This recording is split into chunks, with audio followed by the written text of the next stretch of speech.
Good morning. My name is John Nordt. We've had several talks on various aspects of floor care nursing and interfacing with physicians. We talked about communication. We've talked about a lot of other issues.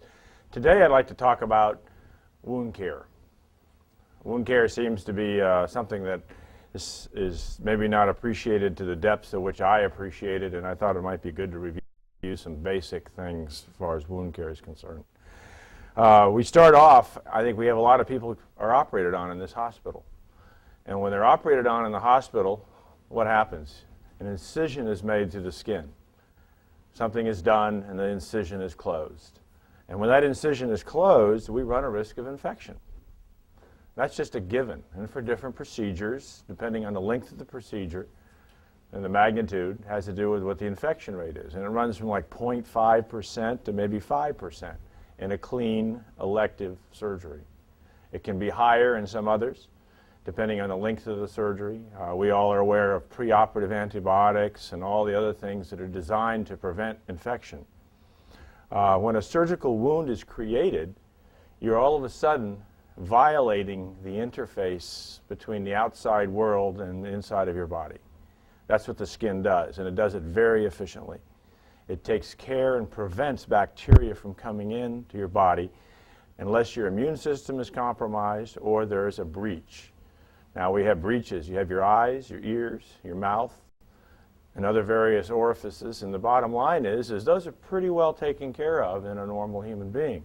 When we do surgery, we violate that integument, that interface. And when that interface is violated, we take great pains in surgery with sterile gloves and prepping of the skin to prevent infection. We also use antibiotics, as I've mentioned. So a surgical wound is really a violation. And most of the time, we're able to do something about it. When antiseptics were invented back at the end of the 19th century, early 20th century, then surgery could be done relatively, not innocuously, but relatively with lesser variability as far as infections were concerned. Interestingly, plastic surgery of the face continued all through the 19th century because the face has great blood supply, and that prevents infection, even though sterility wasn't necessarily the strongest suit. Infection had a great deal to do with how wounds were, let's say, treated in the Civil War. Back in the Civil War times and the Revolutionary War, but the Civil War is more documented. Anytime one had an open fracture where bone came through the skin, it was an automatic amputation. And it was done under no anesthesia. And that is the way surgery was performed. So the fastest surgeon was the best surgeon, the quickest you could do it. Why did they amputate it? Because if the bone came through the skin, come on in and sit down. If bone came through the skin, it was a guaranteed infection. They did not have antibiotics, which didn't come in until the late 30s, early 40s, 1940s. And if an infection occurred, then the patient would die of sepsis. So they recognized that the wound was the cleanest it would be at that point in time. So they used the opportunity to amputate and close the wound, and one lost his leg. Now, those also, that sort of medical strategy occurred during World War II, and somewhat during World War I, rather, and somewhat during World War II. Bottom line is that we got smarter and smarter, and the military had to kind of relearn a lot of ways of operating on people safely. And Vietnam, they kind of got it right, and we're really on top of things today, of course. Anyway, a surgical wound, what happens? You violate the interface. A surgical wound, I divide them up into several different phases. 1 to 5 days is early. 5 to 14 days is more late. The 1 to 5 days is the time when the dressings are changed, if there's drainage, if there's anything going on.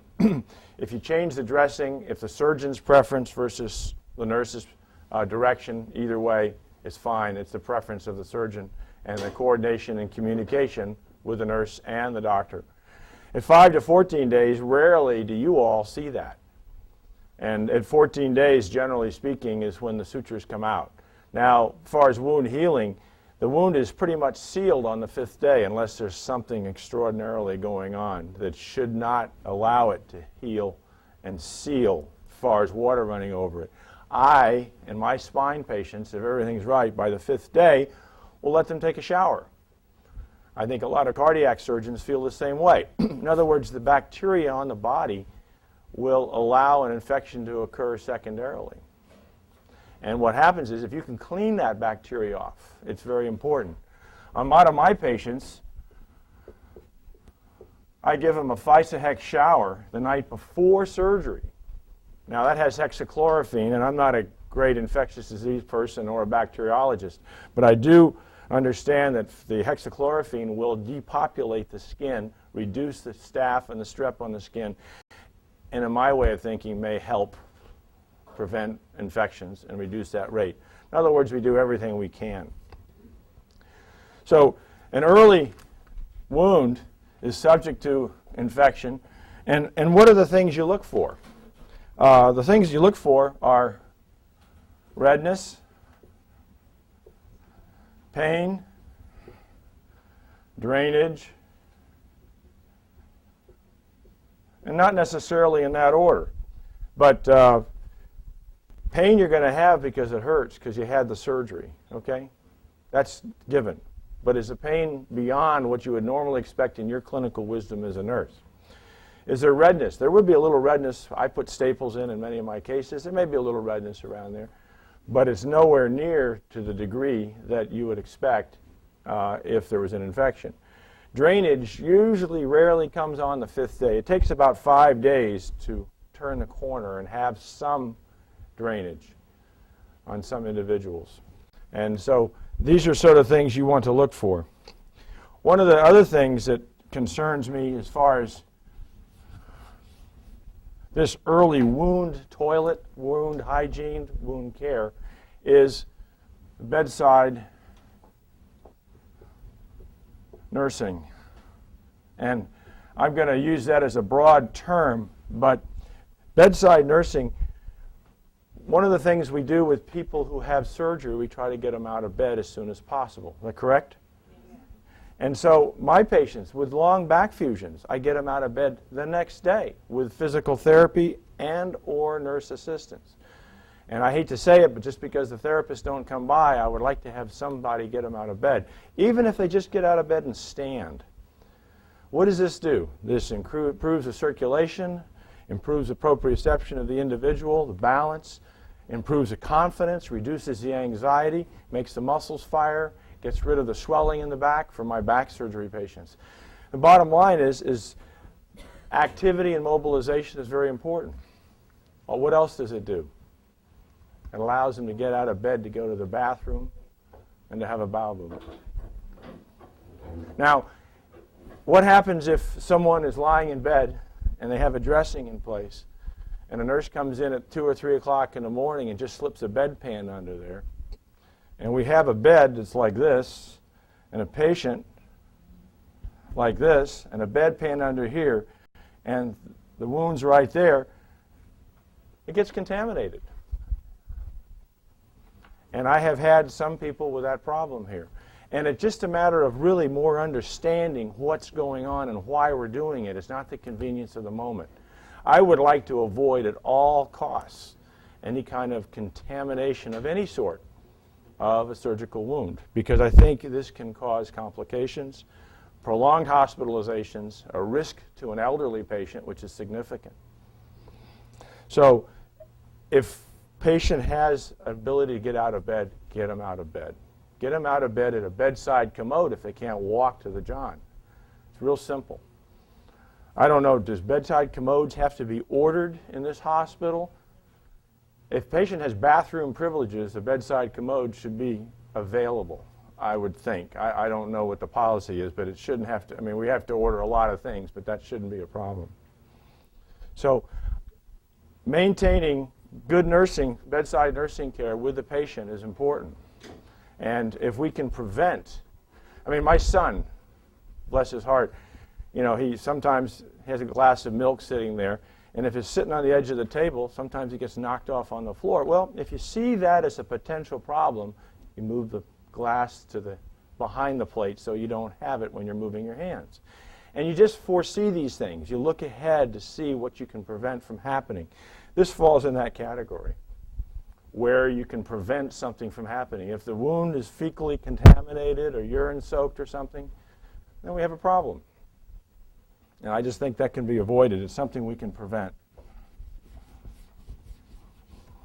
So, Dr. Nordt, Yes. if the day of surgery, normally you get them up the next day, but during that overnight stay, Yes. so if they need the bathroom, then you want the nurses to go ahead and get them up? Yes. Okay. But Just to stand at the bed?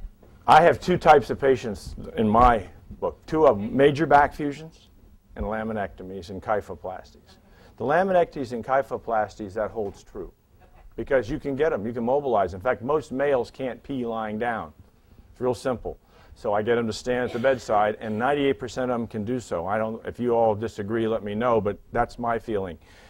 My back fusion patients, on the other hand, have a Foley catheter in, which avoids even answering your question because it's not necessary.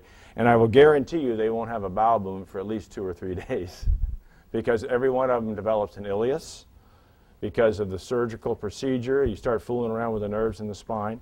The narcotics they get continues the ileus. And number 3, they've been NPO. So they have nothing to move through. And one of the biggest problems I have is people are so focused on that, they say, well, I haven't had a bowel movement yet. Well, there's nothing there until they start eating about the 2nd or 3rd or 4th day. And that's just not my patients. I think you think in terms of this overview from a lot of other patients with total hips, total knees, whatever. You know, they're not going to have a catheter in necessarily. I know a lot of doctors hate catheters. I do too because it's a source of infection. It violates that interface that we talked about at the beginning. But it's a necessary evil in many instances. Foley catheter usually comes out when they start, with my patients, when they start passing gas and they have a full mobile intestine. My feeling is that if you have, and you can listen to people who have bowel sounds and all this, but if they're still burping, then the air they're swallowing is coming back up the other way. And that means that it's not going through. If you have a segment of intestine going like this and the other one is not moving, you can give all the Ducalox in the world and you can stimulate this one and promote worsening, not improvement. So a long time ago, I had an old professor who, interestingly enough, did Pavlov pouches for Pavlov when he visited Chicago in the 1920s. This is how old this professor was. He said, let nature take its course. And I'm a great believer of that, of not stimulating, not making things go faster. If you have this peristalsis here and no bowel function here, then it pushes harder and it's just a block and it stops. And if you eat or drink anything, you swallow a significant amount of air, and that air is belched, it comes up as a belch basically. And until you pass gas with flatus, I usually don't feed people. Bowel sounds or no bowel sounds, because I find it a little bit safer that way. More comfortable for the patient, no NG tube necessary, et cetera, et cetera. So I don't know, that's not to do with infection, but it has to do with management of the patient. So anyway, I want to go over and discuss some basic things that a lot of us learned in medical school years ago. If you got a wound infection, are you familiar with urine cultures? If it's greater than 100,000 colonies, it's an infection. Are you all aware of that? Yeah. You know, if you have greater than 100,000 colonies in a urine infection of any bacteria, in other words, you get the culture and it comes out, then that's a wound infection. Anything less than that is not a wound infection. Now, why is that? Where do they arrive at that number? Well, this is also true.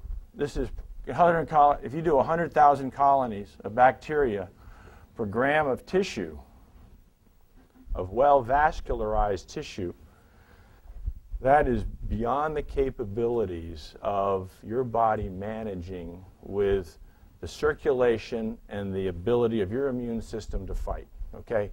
More than 100,000 colonies is too much. So what we want to do is reduce the bacterial count.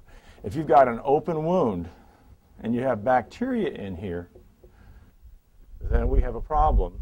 And if it's less than 100,000 colonies, that's sort of like I'm trying to think of the term, sort of a threshold, I think, for your body to not be able to handle this. Now, if we have an open wound, or rather, I'm going to talk about a surgical wound first. You have to ask yourself, what is an abscess? You all popped a champagne bottle, right? You know, it pops off. There's a lot of pressure in there. Well, if you have a wound and you have a suture line here, and you have something accumulating in here, if infection occurs in a wound, you end up with accumulating products of infection as your body sends circulatory soldiers, warriors, white cells, whatever you want to call them, in to take care of this infection. This infection, the pressure increases significantly, okay? And if that pressure significantly increases, you get swelling, you get redness, you get tenderness, you get fever. And what happens is well, let's give them some antibiotics. So how does the antibiotic get there? It goes through your vein, goes in with circulation. But is there any circulation in here? No, there's no circulation there. So how's the antibiotic going to get there? How is the body going to remove that? It can't. And it causes an abscess. It walls it off, okay? So if an abscess starts to form, the best way to handle it is to open it up. Now, you've heard of old-time physicians having lancing boils and all that, and that's what that's all about. Back before they had antibiotics, they opened it up. And once the pressure is released, and this is opened up, these bad elements in here, pus, abscess, whatever you want to call it, detritus, that can evacuate and the body can start to heal. Now, if in fact we try to change, we start to do dressing changes on this, we want to help the body to heal. And one of the things we do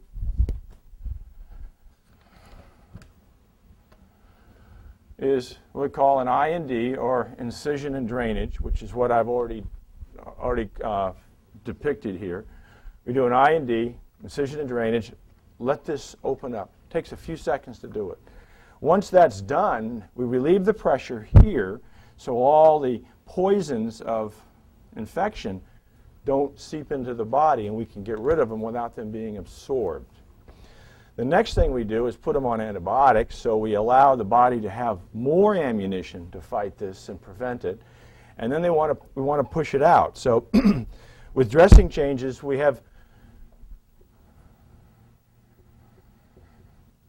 a lot of controversy with this. A lot of people are trying to sell products. This works better, that works better. There was some kind of a cellulose material that people would put in. I forget the names of all this stuff. A lot of stuff's come and gone in the last 20 years. But I think I want to go back to the basics about why we do a dressing change. We have a mechanical debridement, and we have a chemical or antibiotic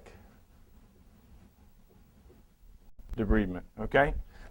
Now, the mechanical, I think, is actually more important than the chemical is right up front. The mechanical debridement is why we change dressings.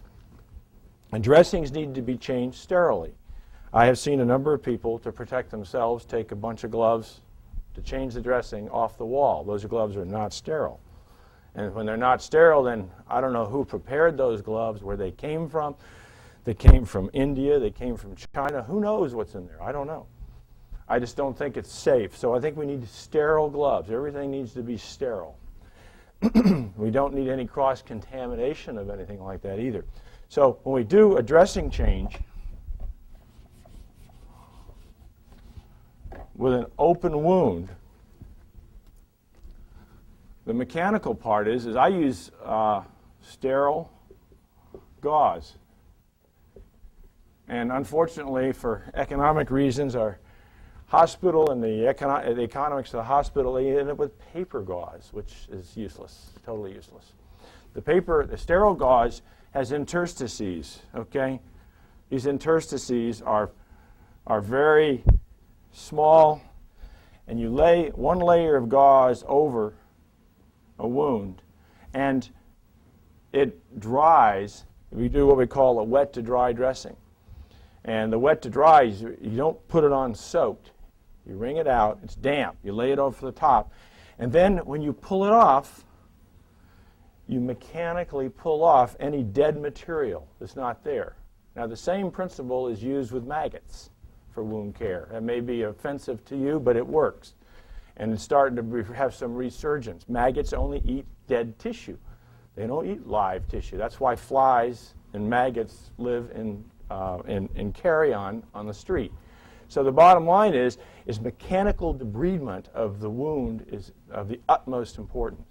So as you pull this one layer of gauze off, you don't stuff something in there, you lay this out, pull one layer off, stuff comes off with it. It may not seem much, but every time you do it, you clean that surface. Generally speaking, twice a day would be adequate for dressing changes. If it's particularly dirty, 3 times a day, but usually twice a day is adequate. I have had a number of patients that I have come in personally and change the dressing, because if we don't do it, we fail. And failure is not an option. Yes? Do we use, I've never heard of maggots being used in this area, in these facilities. I don't know of any personally. I read about it as a great new breakthrough. About once every 15 years you see it in the paper, and it makes a great press. I think in certain instances, I think people use it, the circumstances of which don't fit my needs, so frankly. Well, your experience would be, I mean, if you want to talk about it for a minute, I think it's wonderful, but I think there's an expense, there's a socially unacceptable aspect to it, et cetera, et cetera, et cetera. Oh, you have to be very good at teaching your patients before and telling them what to expect. Right. It's going to feel like how it works. You know, we use a lot of maggots and leeches in the bones and plastics units in particular. Plastics, when you can't change dressings, that's plastic surgery when the wounds are small and they need to be you need to enhance as best you can growth so you don't have much scarring or disfigurement, then I think that would be an appropriate use, which I don't really have much need for. But I think I'm glad you said that. I mean, I've seen some really results. But the point is that maggots only eat dead tissue. They don't eat live tissue. And all we're doing is debriding dead tissue. Now, as we remove this and the infection amount of bacteria in this wound is decreased, then what happens is the little blood vessels that come up and bring white cells and they bring all the products in the body that fight infection have a better chance.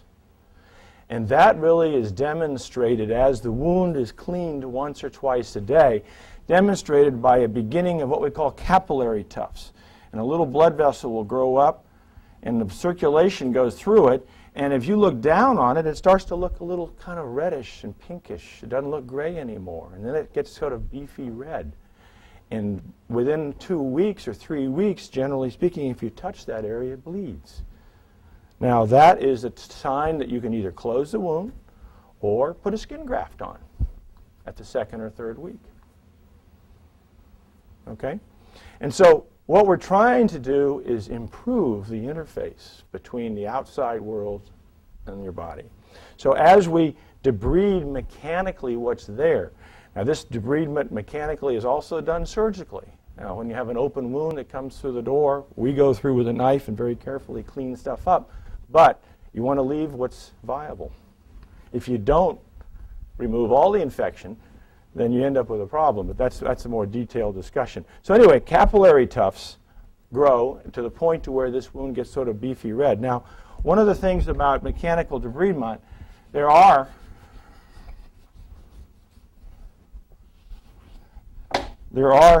some wounds that do not necessarily respond to mechanical debridement. And furthermore, what do you moisten that dressing with? One of the things that works very well is saline. Now all that does is allow you to moisten it and lay it over the wound, and as it dries, you pull it off. Okay? One of the other things that I use, and much to the chagrin of a lot of people with wound care, is betadine. Now, I don't soak people in betadine. You do not use betadine soap. I think in the last 3 months, I've run across it 3 or 4 times. People don't know the difference. You don't put betadine soap. You put betadine solution, and there's a big difference as far as wounds are concerned. Betadine solution, again, you soak the gauze pad, you wring it out, almost bone dry, open it up till it's one layer, and then you lay it over the wound. And I have recently had a lady here that I was doing that with for 3 months, or for 3 or 4 weeks, and she finally ended up leaving, and she's doing very well. Betadine, contrary to popular belief, does not inhibit the capillary tufts, although people say it does. They try to sell some other means. There's a lot of there's some kind of a material that was it's almost like sugar or something that they would put on pressure sores, which are no different than this, and they would say that this helped a lot and would inhibit the bacteria growth. Well, that's all well and good, but the bottom line, I can't remember the name, but there's several different products that have come down the road. But you know, it's very interesting when you do a study on it, they very carefully remove all that stuff at the end of when they do the dressing changes before they put more stuff. Well, what are they doing? They're doing wound toilet. They're cleaning the wound up better because they want that product to work because they want to sell it. The bottom line is this works just as well. Now, if the wound looks very clean, you can switch back to saline. Okay? Now, I've had a couple of, these are extraordinary cases, and I'll take you one step further. The wound is a very interesting problem, and once you have a certain amount of cleaning up of this and lots of antibiotic, your body cannot fight infection, and you get super infections of another type. And the one that a fungus or some sort of a green sheen will come across the wound, and I've seen this only 2 or 3 times, at which time I use what's called Dakin solution, and I really blow the pharmacy away with that because they don't know what it is, but it's not an acid, it's an alkaline pH, and a fungus, as you know, you use bleach to get rid of mildew, right? That's that simple. So you make up a Dakin solution to remove the superinfection of a fungus that has now started to grow over the area if the wound's been open a long time, and it makes it turn kind of dark looking, but it works. I've been down the road on this a bunch of times, but that's a little idea how far you can go. Generally, you want to do a closure of the wound at some point in time. But some kind of a fungus or a spore type of plant type of material will end up growing on it over a period of time, but that's 4 to 6 weeks down the road. Not to worry, but, but that's sort of the end result. So anyway, we're talking about betadine. If we go back, if it looks really good, you can switch back to saline again if you have control of the wound. And the bottom line is as this heals in, generally a wound will heal in 2 or 3 weeks, maybe 4 at the most if it's a small open wound. A big one, I had a lady here who was 84 years of age. I ended up not taking her to surgery. I ended up changing the dressing underneath, which is difficult to do. If you change a dressing, let's say you have a small opening here, but the wound is here, and you're pushing something in here, and this granulation tissue is trying to grow this way and fill the hole. If you shove, and I usually use a cotton tip applicator, the wooden stick, gently shove something down here hard all the time, you will very nicely keep that open for the rest of your life because the stuff's not going to grow against the pressure of what you're pushing in there. So it takes a fine understanding of pushing that in a little bit less each day to allow it to fill in. Okay? It's no different than scraping it all off and starting all over again, which is what we don't want to do.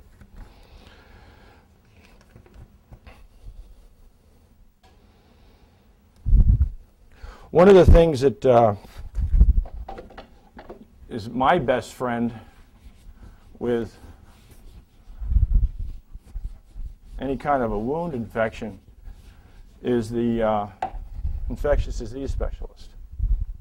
I think in today's day and age, we really need to have somebody who's an expert in some of the newer antibiotics. I used to know a fair amount of them 20, 25 years ago, but they've advanced so much further now, it's not funny. And I just think it's important for them to be at your right hand. We have restrictions on vancomycin. We have restrictions of a lot of other antibiotics here, and I think they should be consulted because they're going to use the best antibiotic. You know, if you do a culture and sensitivity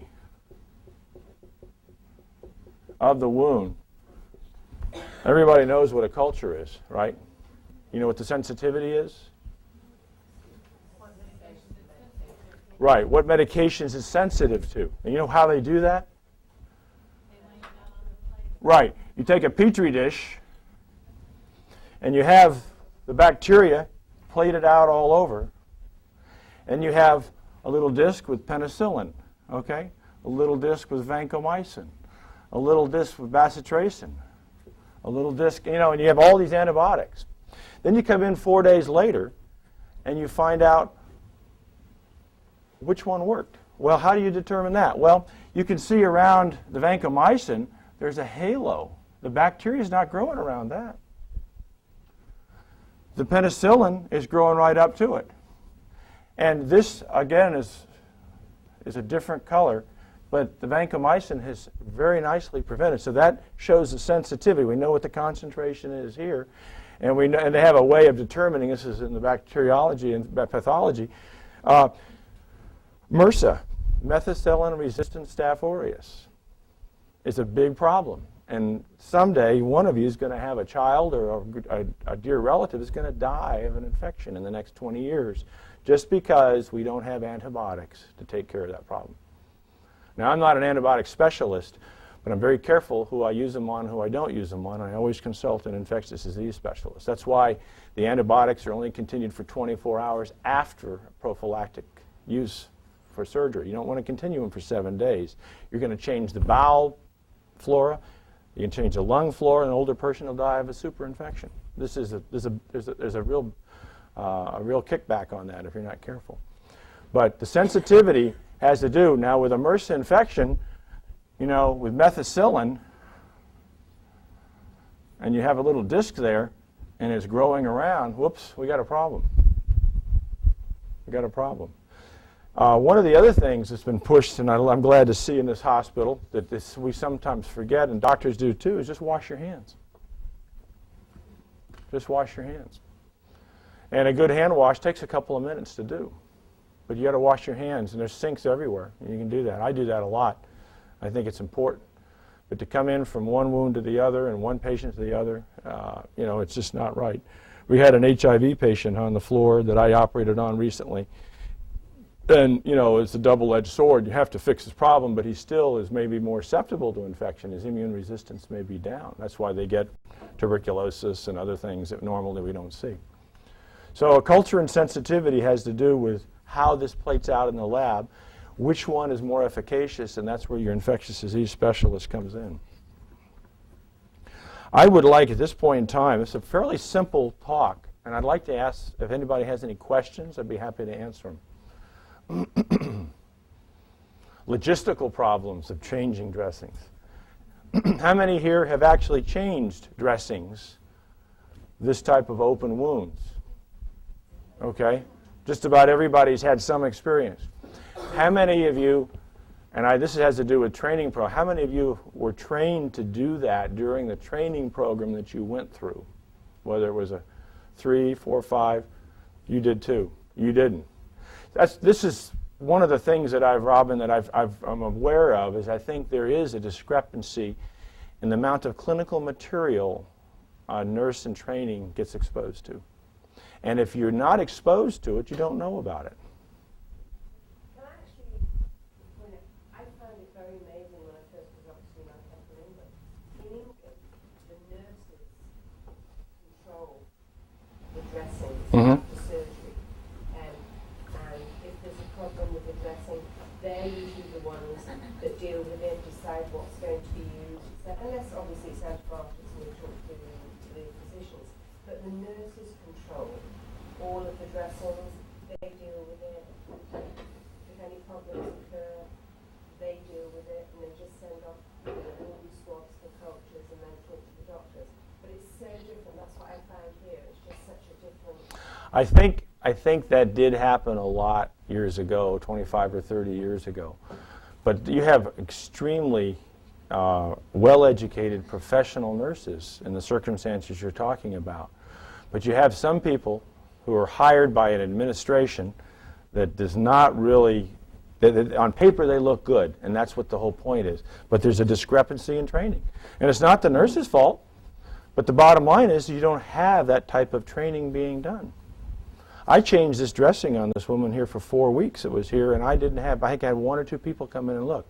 I mean, it's a great clinical experience to learn how to change the dressing. But nobody did. Mrs. Lynn got most of the experience, and she's the last person that needs it. But we have opportunities to learn this. I hate to say on-the-job training, but it has to do with understanding what's going on. It has to do with taking advantage of the clinical experience that we have. Every hospital and every patient care is a teaching experience. It's not drudgery. It's not just a job. It's a profession. And I always look at it that way, and I think everybody else does too. But the thing is without the experience, then you develop anxiety, then you get nervous about it, and then we end up with an issue. So, anyway, is there any other questions?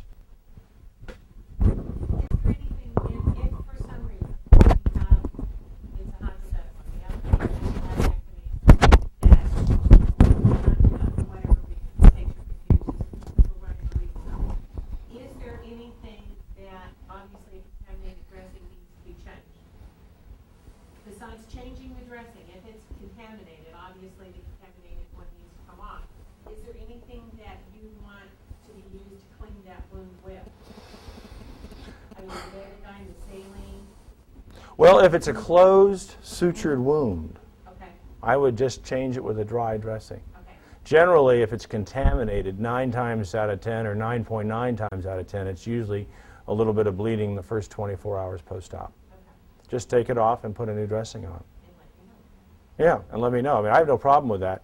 I have so few people in the hospital, if they call me, I said, thank you very much. That's it. People say, oh, the wound's draining.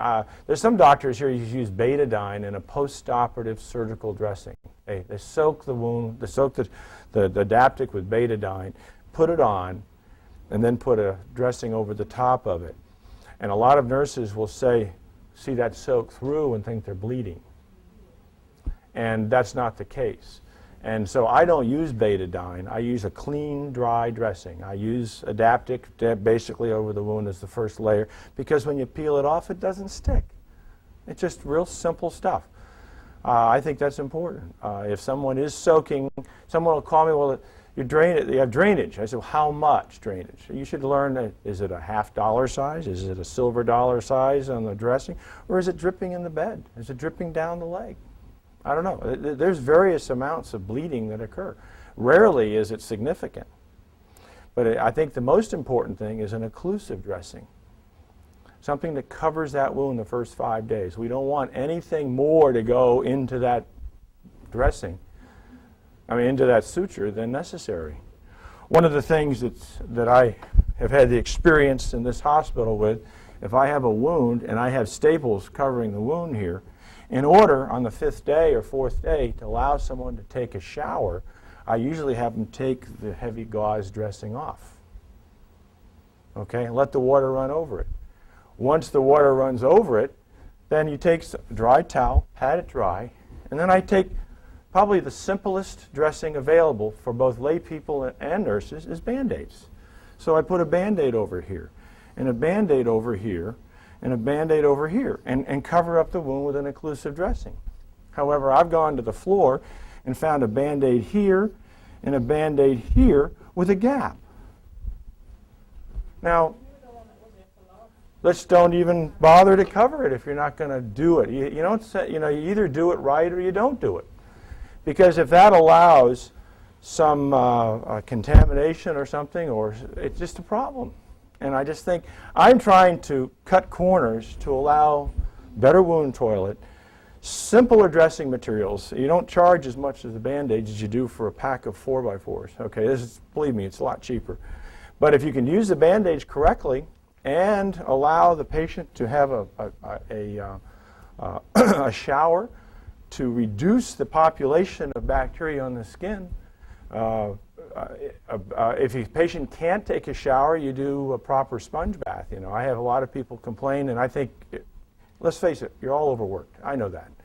I think we've reduced the number of nurses to patients from 14 to 1 down to 7 to 1. It should be about 4 to 1, I think. And I think we should go and strive to that goal.